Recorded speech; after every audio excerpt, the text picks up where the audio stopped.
False start, 5 yards. Good morning, everybody. Chag Sameach, happy Hanukkah here in the capital of Maryland, Annapolis. We're very glad to be here. With Hanukkah, there's so many different themes to touch on, but I want to start off, as usual, leaning on Rabbi Wine. I really should write him another letter. I sent him an email once thanking him. Wouldn't get the first base without him. It's a good thing. He was supposed to be a lawyer. Rabbi Wine has a degree in law, and I guess he's used it off and on over the years, but it's a good thing he became a historian, rabbi, Rosh Yeshiva, and counselor, and 10 other things. I'm sure he was a good lawyer. President of the OU. Yeah, there you go. Lots of good things. But we always got to rely on Rabbi Wine a little bit. He should be the long, healthy years. Amen. Thursday, I went to visit an old friend of mine, and I mean literally an old friend of mine, because Kenahara, she's 93. I can tell you her name, no Lashon Hara. Her name is Bernice Gordon. So Bernice Gordon is in a place called Keswick Rehab Center on 41st Street in Baltimore. Okay? So anyway, very nice, state-of-the-art place. And I know this woman because she comes to my classes at a place called Peregrine Tudor Heights. Sherry, that was a plug for you. I hope you heard that. So anyway, it's a senior citizen facility. And Mrs. Gordon comes there, and she's a nice, wise, sweet lady. Reminds me a little bit of my grandma. And she hasn't been doing so well, so now she's in this rehab place called Keswick. Okay, it's an historic section of Baltimore. So I went to visit her in the state-of-the-art place. Now, it's a very politically correct world, so I walk into the facility, and this nice man passes me, and my yarmulke wasn't apparent, but I was wearing one of these. So he sees this, and he looks at me, and he decides, this man probably doesn't pray at St. Timothy's or St. Christopher's, so he wished me a happy Hanukkah, I wished him a happy holiday, and it was very, very nice. But other than that, in this state-of-the-art facility, there's nothing else from Hanukkah, and there's not supposed to be anything else from Hanukkah. It's a professional place to rehab people, and it's not mostly Jews, there are hardly any Jews. A lot of terrific decorations, but nothing Jewish, and that's okay, there's not supposed to be. So I went to visit my friend Bernice. She should have her Fuah Shlema, Pesha Malka Bas Rivka. It's so neat. I don't know if you still have this. Sometimes you can speak to really old Jewish men and women, and you ask them the Jewish name, bang, comes out in a second. I hope the Jewish world doesn't lose that. I'm going to talk about that a little bit later, but it seems to be, at least some generations, it was impressed on them, you got to know your Jewish name. So it's just nice. You meet a lady in her 90s, she doesn't feel well, you ask her a Jewish name, boom! Pesha Malka Bas Rivka. So somebody planted something good in there. It has a lot of worth. It's one of the things that got us out of Egypt, that we kept our Jewish names. So I went to visit Bernice, Pesha Malka, and a lot of nice people, very, very fine facility. But her room was just a plain room, has the amenities it's supposed to have, private room, bathroom, big screen TV, all of that. But I felt bad for Bernice because in the senior citizen facility where she stays, it's overflowing Hanukkah. Everywhere you turn, from the mezuzah to the Hanukkah decor to things hanging from the ceiling. And here Bernice is, this nice elderly Jewish lady. She has one daughter, lives in Pennsylvania, sees her when she can. But there really was nothing Hanukkah-ish in the hospital. There's no such word as Hanukkah-ish, right, Mike? I just made that up. Hallmark made it up. Nothing really Hanukkah. There's no right way to say it. In the room, so I felt bad for the lady, and I said, I got to bring you something from Hanukkah. I got to bring you a latke. I got to bring you sugar cookies. I got to bring something here. And you see, if she would have been a little bit further uptown in Baltimore, like Sinai Hospital, or maybe even the other ones, they get you at least an electric menorah. But this place, you can't expect them to have it. So I felt a little bit bad for her. So I made up with a friend of mine. We're gonna send her some things. It's also a little bit rough when somebody has small grandchildren or small nieces and nephews, and they know you're in the hospital, you know, the kids color your pictures, get well, happy this, happy that. But she has some grandchildren, but she doesn't have, the little kind that make you those cute little pictures. I mean, they're not exactly the Mona Lisa, but it makes you feel warm when you see it.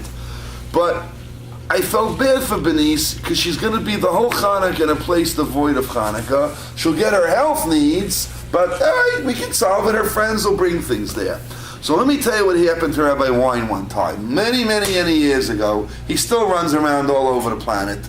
For some reason, Hanukkah time, he had to be in a hotel now depending what your mother said, my mother would have said Oshkosh, Wisconsin. My wife would have said Hudson Platts, Illinois. I think everybody's mom has a generic place, like nowhere's land. Oshkosh, Wisconsin exists. I just want you to know that. You've been there. You've been there. But it does exist. That's where the children's clothes come from. There you go. That's what they said at the last group I mentioned that at. So he was out someplace there, and he had some kind of speaking engagement. That's the hotel he wound up in. Everybody, Wein could not light Hanukkah candles because in a hotel, if it's a normal hotel, you light Hanukkah candles, you're going to set up the sprinkler system, right? Forget it, you can't light Hanukkah candles. Everybody, Wein had to rely on his Rebbitzin at home, Rebbitzin Jackie, lighting the Neiros for him. And that's what you're going to do. What? It can be done. Mm-hmm. In a hotel, it can be done. You have a way to do it without getting arrested? Yeah. How would you do it? You do it in your room. You don't tell anybody. Ooh. That's it. You do it in your room, and you don't tell anybody. That's all. Boy, this man has been around. Well, if you go to some of the big kosher hotels, in the dining room, they'll make a place for you to do Adlakas Neiros, Shabbos, Havdalah, whatever you want. But most hotel rooms, don't take too kind to it. My mother lives in between two bungalow colonies. If you're not from New York, you don't know what a bungalow colony is. Well, if you were very old, I would say Kuchalane. But I don't think if we added up all our ages, we'd be old enough to know what a kuchalane is. But kuchalane meant that your mother or your bubby packed up half her kitchen and you went on a smoky train from New York City up to the Catskill Mountains where I'm from. And the big vacation was that your mother, your grandmother spent the whole time cooking for you and sharing a kitchen with 5 other ladies, and it was supposed to be wonderful. But a bungalow colony basically was the time when Jewish people and non-Jewish people would pay a whole bunch of money to stay in a shack in the Catskill Mountains to get away from the city air, to get to the country air, big green in the middle, kids run around. All right, my mother lives in between two of them. Nowadays they're all updated. They're even winterized. They're much, much nicer. So next to my mother there's this bungalow colony. So I went there, and I see for Havdalah, they told everybody to come to the casino. You're thinking, that doesn't make any sense. Why would I go to a casino for Havdalah? Casino I go with my chips. From Atlantic City, or Las Vegas. All right, but in the world of bungalow colonies, the casino is an all-purpose room. They play bingo there, they daven there, they learn there, they have camp there. They call it the casino. Maybe in the early days, maybe it was a casino, but that's what they called it. But everyone on the place came for Havdalah to the casino. And the owner of the bungalow colony, Mr. Minzer, I don't know if he's still around, God bless him, he would make Havdalah. So I asked the people, he's the only guy who knows how to read Hebrew here? What's going on? So he said, let me explain something to you. In this bungalow colony, we trust the women, we don't trust the men. The ladies can light Shabbos candles in the bungalow. The men, many years ago, there was a husband that went, Hinei Kel Yeshua Si, and we had a fire. So ever since then, there's a rule in this bungalow colony. In many bungalow colonies, Havdalah is made by the manager for everybody, no exceptions. Even Mike Snyder, everybody has to make Havdalah in the casino. So anyway, so much for being careful about fires. But Rabbi Wein, he could not light Hanukkah candles. All right, so here he is, big rabbi in a gorgeous, gorgeous hotel, lots of nice decorations. And there was nice music, he's walking around, he hears Andy Williams, it's the most wonderful time of the year, and all the regular Christmas tunes are going on and decorations, and I gotta be honest with you, Rabbi Wine got a kick out of that. Maybe some rabbis you're picturing, depending on the upbringing, they would hear all the Christmas tunes, they start to, oy. Rabbi Wine got a kick out of it. And I won't tell you the whole story, but I will tell you that for the first few years, Rabbi Wine's upbringing in Chicago, he went to public school. Rabbi Wine is around 85, 86. So do a little math. If you're a Jewish man, 85, 86 in Chicago, not New York City, not Baltimore, those days you went to public school, you learned all the songs. Now maybe your parents would write you a note that you wouldn't have to be in the Christmas pageant, but you had to be there to learn all the songs. And Rabbi Wine has an article that he wrote how one time he got together with some other famous rabbis, and they all put the cards on the table, and they realized that all these rabbis, with all their students, knew the words to Silent Night perfectly. So he got a kick out of this. But meanwhile, he felt a little devoid, called his wife, and maybe he listened to the brachas, whatever it was, and he's going to give a speech, but he felt a little devoid of Hanukkah there. Nothing bad, it's not supposed to be Hanukkah. I don't know what kind of hotel it was. So he's walking around, not one Hanukkah decoration. What could you do? So then, he sees a clock on the hearth. Now this time of the year, the hearth, the Yule log, right? Nat King Cole singing, Latkes roasting on an open fire, So it's nice. You got the hearth going and everything. On top of the hearth, there was a clock. And he's looking at this clock. He never saw a clock like this before. No batteries, no electric, but it's working, and it was a nice clock. So he's looking at it, and he realized that this was one of those clocks that works on some kind of atomic barometric pressure. I don't know how it does, how it works. Maybe you know what it is. I think our shul has one of them. But it's one of those clocks, when you look at it, unless you're really, really in the know and you know your science well, it shouldn't be working. But it's working, whatever forces it works on. I know the rabbi of our shul in Baltimore, Rabbi Heber, is a very scientific math and science kind of a rabbi and a chemist also. So they got in the shul, like our shul time is it's exact beyond exact to the millisecond. So I guess it's one of those. So Rabbi Wine was looking at the clock, and he said, this is my menorah. This is my menorah this year. Because here you have a clock that to the untrained eye, it doesn't look like it should work. There's nothing that should be making it work. It shouldn't be here, it shouldn't be ticking, shouldn't tell me the time. But it is! That's the whole Jewish people. The Jewish people, we don't make any sense. We should have been gone a long time ago. Everyone's always trying to get rid of us, and the shul's trying to get rid of us. And it is the Jewish people, there were so many times where it really looked like it was going to be over. Either other people want to get rid of us, we want to get rid of ourselves. The parashiyos we've been reading in shul, they weren't getting along real well. Sell your brother, throw him in a bit. So time and time again, it really looks, the Jewish people were like the comeback nation. You look at all the nations of antiquity, the Romans, the Greeks, the real Greeks, the barbarians, the Babylonians, all the ancient people you learn about in high school, we don't know where they are now. They fizzled, they dissolve. The Jews are still around. We're the impossible people. We're the greatest comeback of all time.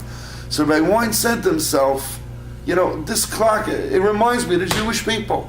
We shouldn't exist, but somehow we're here. This clock shouldn't exist, but somehow it's here and it's working. So he felt much better. Now, he didn't make a bracha on the clock, don't worry. But at least that was it was a comfort to him. So I just wanted to start off with that story from Rabbi Wine, and I wanted to move on from there to Al Anisim. Okay, Al Anisim is great, because even if you don't have a dreidel, and you don't have a menorah, and you don't have a latke, and you don't have nice-shaped sugar cookies from Sion's Bakery there, Al Anisim always can put a person in a Hanukkah mood anywhere you go. You could be in BWI Airport, you could be in a train station. It goes there with you. Now, Ala Nisim, so we have the translation, seems to be a nice prayer, reads quickly, the words flow, right? It's not all of them flow, but this one flows, and there's really an awful lot going on over here, and it's not just poetic license, a lot of people write about it. So I want to grab, courtesy of Rabbi Wine, don't worry, I'll quote other people, don't worry. But I always have to get Rabbi Wine in. He doesn't pay me to do that, I just like the guy. So anyway, when Ala Nisim starts off in the stories and the understanding of us, the impossible comeback people, so it starts off in the days of Matisyahu, the son of Yochanan Kohen Gadol, Chashmonai and his sons.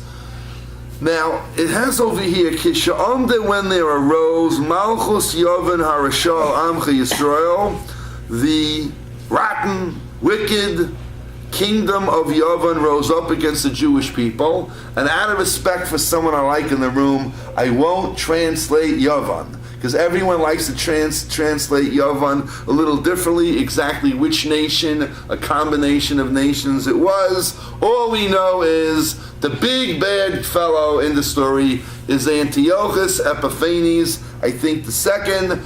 Originally his name was Epiphanes, later on the Yevonim themselves changed his name to Epimanes, because Epimanes is related to the English word maniac. Because even by his own people's standards, what? This is a crazy thing. Like went to parties and dance with the dancers. You got it. So even his own subjects wanted his name he went changed. to these parties and he act crazy. They actually say that he actually went to these parties and danced with the entertainers without clothes. My gosh. Good thing. Don't make a movie of that, Elliot. I don't know what we're going to rate it. It was Hanukkah mentions that one. They used to do mad things like that. Yeah, so he's definitely. I don't know how to diagnose him, but that's what he was. The entertainers weren't too modest either. Well, I don't know. Just don't tell me when the movie comes out. Now, it's a little bit loaded that it says Yavan Harisha'ah. It says the name of the kingdom, and it says the wicked kingdom, because this opens up into a very, very big devil's advocate question. Really, really dangerous question, but all the commentaries speak about it. Sometimes the Jewish people make mistakes. Sometimes we make bad mistakes. And sometimes things happen to us because they happen to us, and sometimes things happen to us because we might part way deserve it happen to us. Now, I don't want to mess with this too much. It's very, very dangerous territory. There's a lot of terrible warped misconceptions. The thing that bothers me the most, and we mentioned it once, I think last year, when 9/11 happened, so the whole world was trying to figure out, make a heads or tails or anything out of it, you had some people saying, well, it was meant to be, it was a message from God, and this and this. I don't know what to do with all that. But the person has to really, really be careful when you're making an attempt, if you can make an attempt, to figure out what's going on, to start assigning who's God's messenger and all that. It's dangerous waters. But we do know from the Torah itself, there are times when the Jews do get in trouble and things do happen to us. I'm not going to put a finger exactly this and that. Now, so the Ramban and other great early commentaries discuss all this. They say, how do we deal with all this? We know that on Purim, we get really ticked off with Haman, and we curse him out and we blot out his name. And we're not happy with Antiochus either. We're not happy with Pharaoh. So the Ramban and others ask, what's the whole balance over here? How much is me making a mistake, but I still have a right to intensely dislike them. And there's pages, a person could study that the rest of their life. But there's a key word here in Ala Nisim, which the Ramban speaks about, Rabbi Moshe ben Nachman, Harisha'ah. Now, whatever in the whole Chanukah epic that happened to Jews, deserve, didn't deserve, half deserve, one thing's for sure. If a nation, if somehow, for whatever that case is, God would ever be using a nation to send the Jews some kind of message, whatever that is, but very often that nation overdoes it. Nation overdoes it. Let me take a more parav case. Everybody agrees the Jews were supposed to wind up in Egypt somehow, some way. We were supposed to wind up down there. We were supposed to get bossed around by them, to be subservient to them. Something was meant to be, okay? However, most commentaries agree that the Egyptians, they overdid it. We didn't have to be slaves, didn't have to be slaves like that. They didn't have to kill our babies. They went way overboard. Then you start asking, why didn't God just stop them? Okay. But the thing is, whenever these nations, whatever their purpose it is, when they overdo it, and if they enjoy it, then forget it. Then God has to even the score somehow, and then they're bad news. So it's important that in Al-Nisim it says Yavon HaRisha, not just the nation of Yavon, the wicked one, because they did a lot of nasty things that they could, whatever they were supposed to do, they could have accomplished without that, without their cruelty. Let me give you a real sick one. In the times of Chanukah, bris was against the law. You know that bris was against the law. What one of the reasons for that? The Yavon philosophy was to worship the body. Whatever nation they worshiped the body. Now we like the body too, but we don't exactly worship the body. And if you worship the body, and the body is the ultimate temple, bris, that's disgusting. You crazy Jews. The body is my temple. You're going to cut off a piece? That's terrible. We ban that. And everybody agrees, there's no question historically that they banned bris. There was a period in the tough times of Hanukkah where Jewish mothers were hiding babies under their flowing robes and smuggling them to a mile. And sometimes they were caught. And the Greeks would hang the mother and the child with the dead child hanging from the mother. These people, even though they have all kinds of, we want to give you our glorified values, that isn't too glorified. And they did other things like that. And I won't get into exactly what it was. They didn't like tefillin.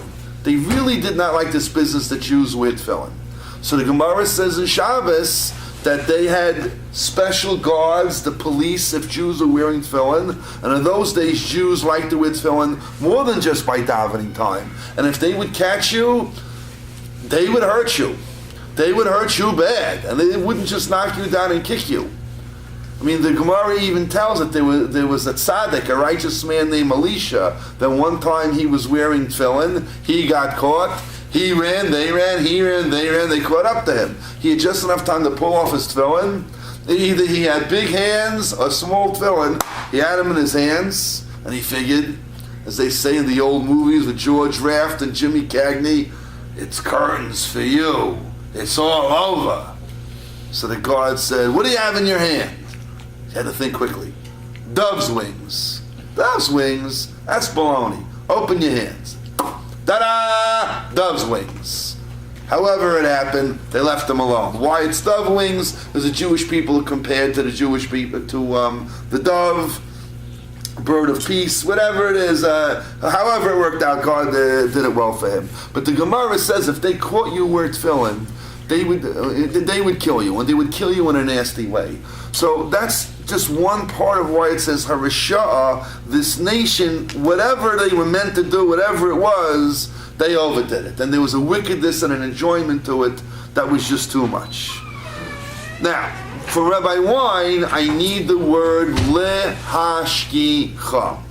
This is very, very important. And if you think back about your own friends and relatives, it's going to have a lot of meaning. It says in Al-Nisim, one of the goals of the Yevanim, of Antiochus' people, is lahashkicham Torasecha ulahavira mechuke ritzonecha, to make the Jews forget their Torah and to make them do an avera, to pass them away mechuke ritzonecha, from the mitzvahs. Okay, now in Al-Nisim there's a lot of things that seem to be similar, but they're not just poetic license. There are plenty of people who work at it to understand. And they want to understand what's the difference between making Jews forget Torah and lahavira mechuke ritzonecha, to pass them away, to pull them away from the laws of your desire. So some people say that there's two parts to the Torah. There's the part you understand. There's really 3-4 parts, but let's make it simple. There's the part you understand, and there's the part you don't understand. So we understand, honor your father and mother. Fine. We understand if you own an animal and it causes damage, you have to pay. We understand if you dig a pit or any public menace, you got to be responsible. We can understand that. Tzitzis and talis, okay, maybe we can understand some of that, right? But then there's mitzvahs that we're really clueless. The wool and linen business, people offer reasons, but do we really know what's going on over there? Kosher, do we really understand what's flying over there? And that Jews should have sideburns? People offer reasons, but the real reason is rough.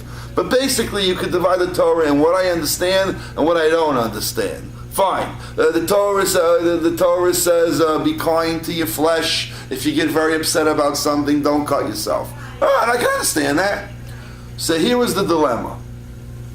For the Greeks to tell the Jews, you have crazy laws. It's really crazy to give a bris. That's nuts.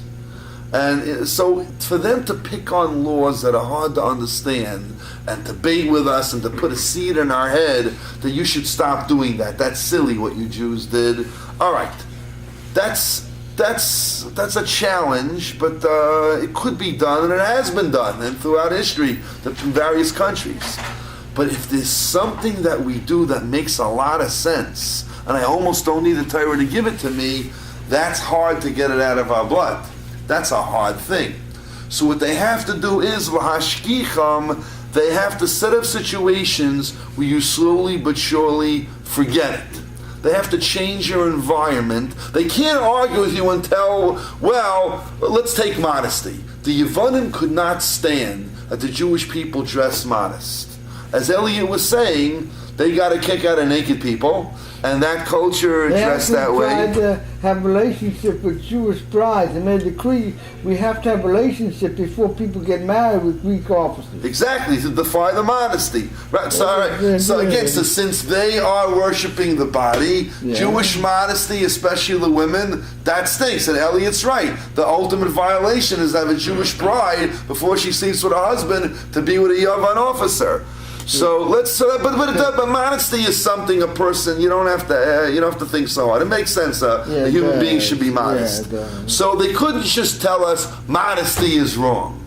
You can't just tell us it's not so easy to tell. You can if you want to convince somebody eating pig doesn't make any sense. It's delicious. You should eat it.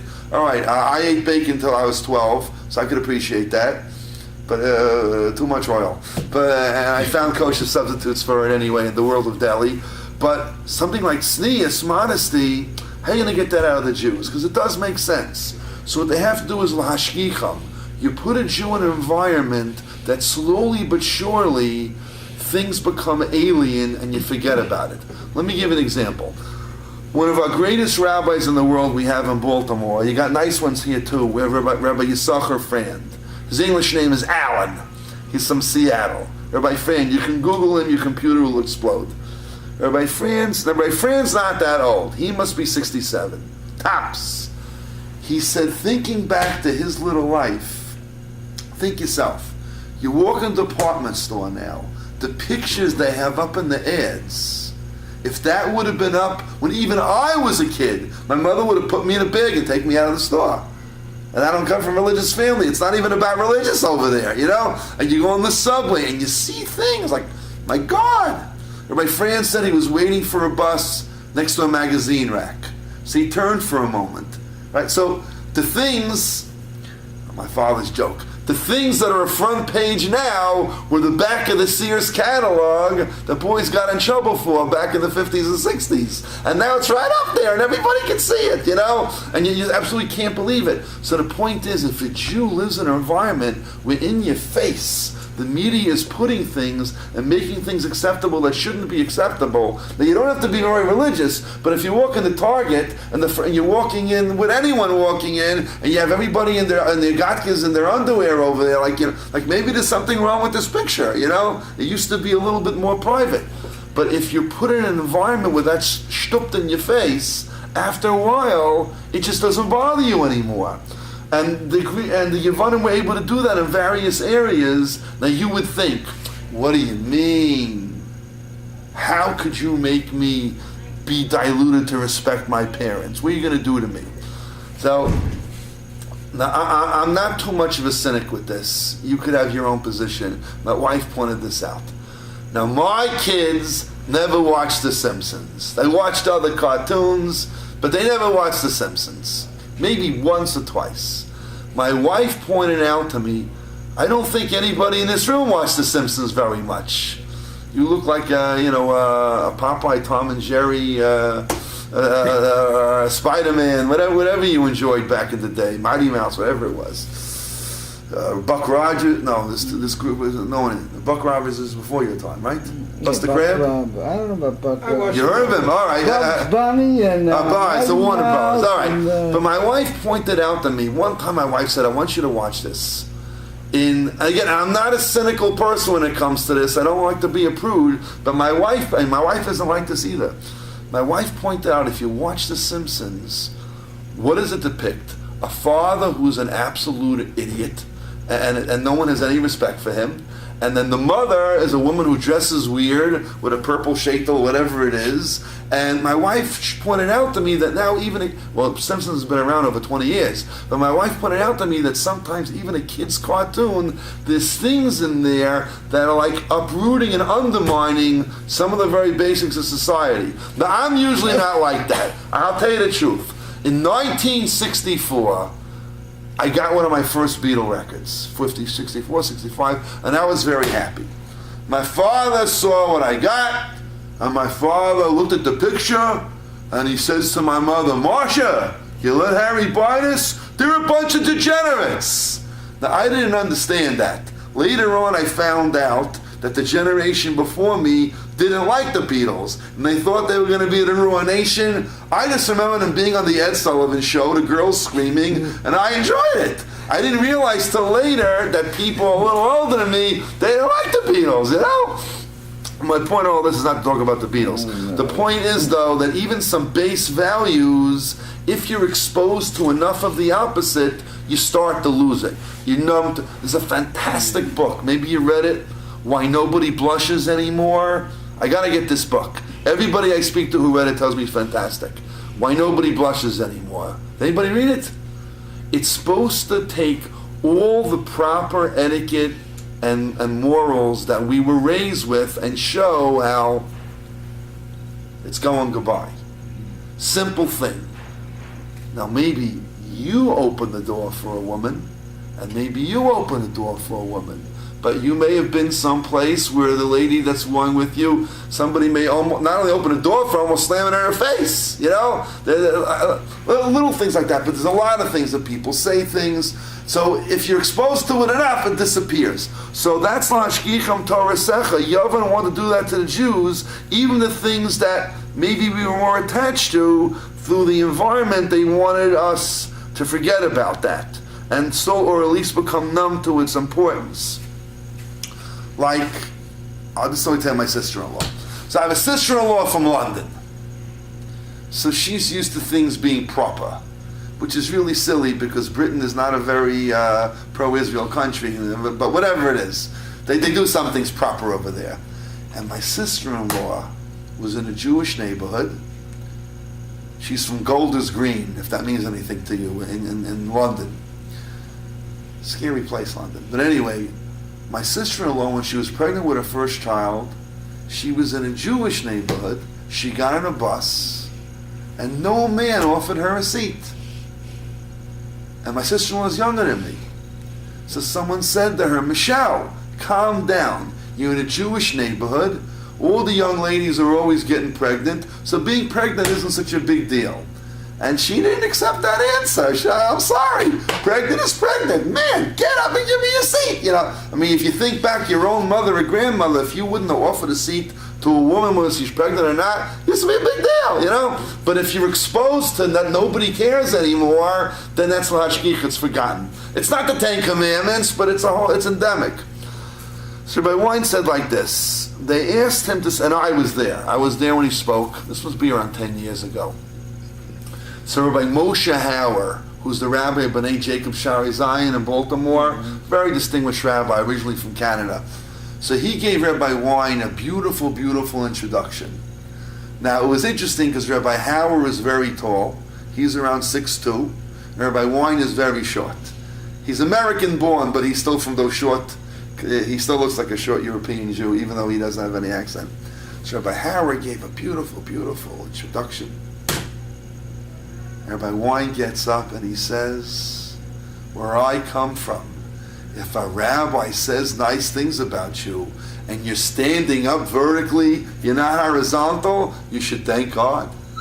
Because sometimes you only hear things like that when you get a eulogy. He goes, I'm very glad that I'm standing up straight.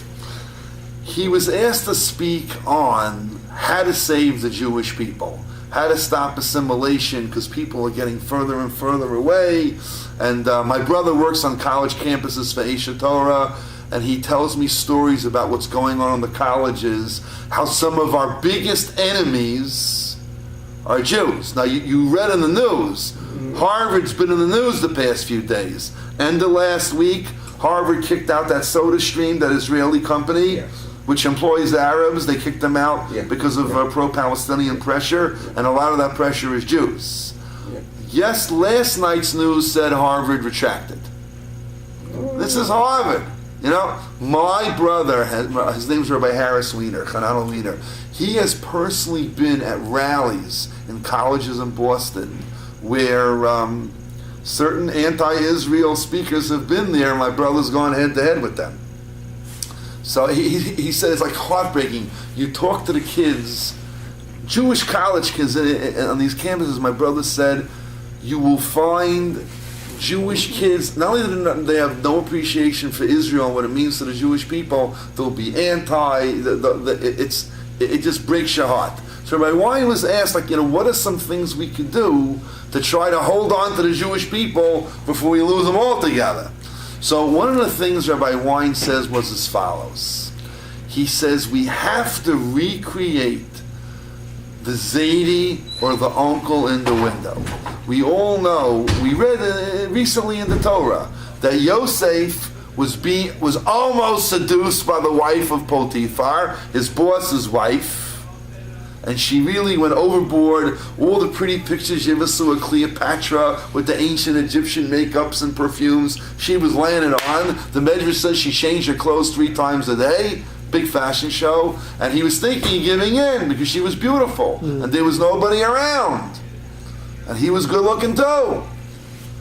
So the Medrash says whatever God did, he looked up to the window and he saw his father's face. However that happened, his father was back in Israel and Canaan.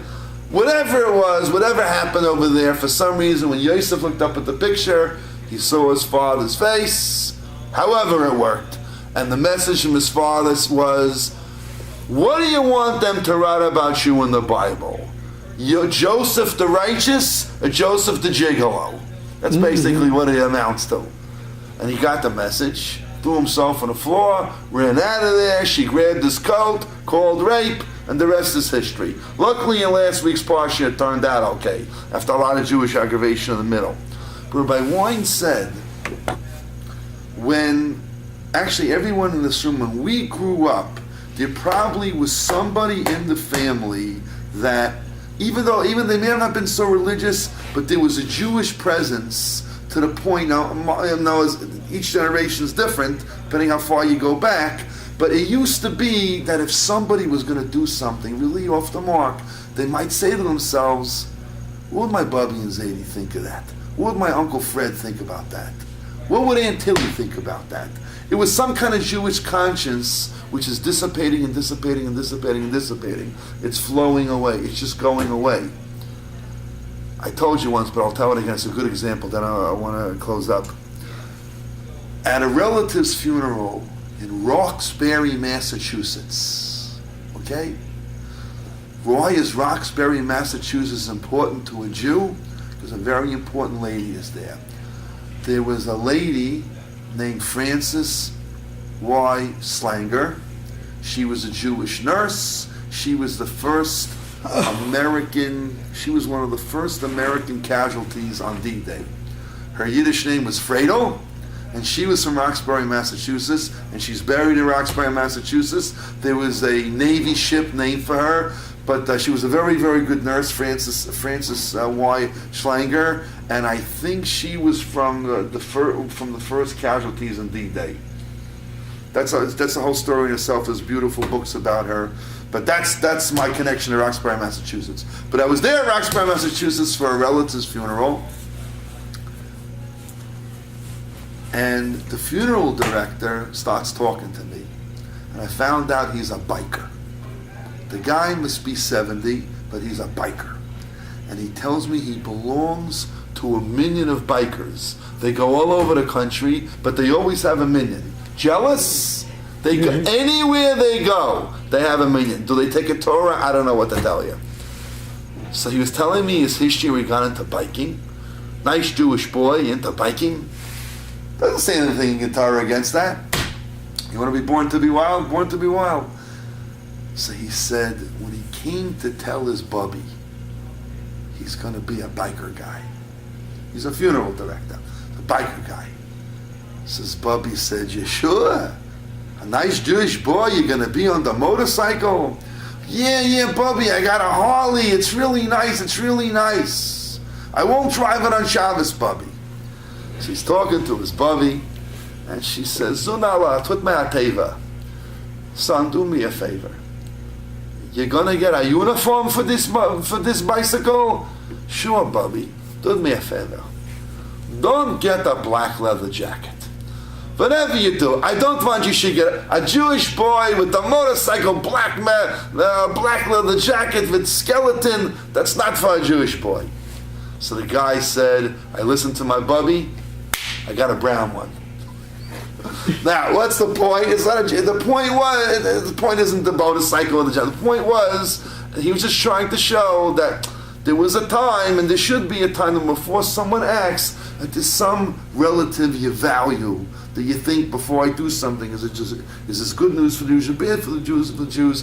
Think about that. Bubby is 80 in the window, like Rabbi Wine said. And he said, unfortunately, we don't have it anymore. Many people don't have it. So he said, it's time to make ourselves to be the uncle or the Zaidi in the window to whatever younger people are in our circle. We may have to, whether we feel like it or not, we may have to struggle to become that Zaidi, that Bubby, that respected friend. You know, that there's enough nice Jewish things about you, and you invite them to different things, somehow, some way, to make yourself the one in the window, and that way you won't have Lashkicham Torasecha. You have somebody think, I'm about to go into McDonald's to get a double cheeseburger. Looks good, smells good. Oh, it's horse meat? Oh, I forgot about that. Yeah, but my Uncle Gil, I don't know what Uncle Gil, if he would know. So that is an important antidote. And again, it's not about being super religious. I know people who have that their Judaism was going to fall apart, and what saved them? Because their father made Kiddush Friday night. A friend of mine, Yehuda, John, he said his family didn't do anything Shabbos, didn't even go to shul. But his father made Kiddush, his mother lit candles. So it made an impression on him. So it's just important for us to take stock from our past, good people that did things, so we shouldn't forget what it is to be Jewish, and we got to try to pass on, to the next generation on our circle of friends. We should have a great Hanukkah. Thanks for hanging out, and drink and eat some more.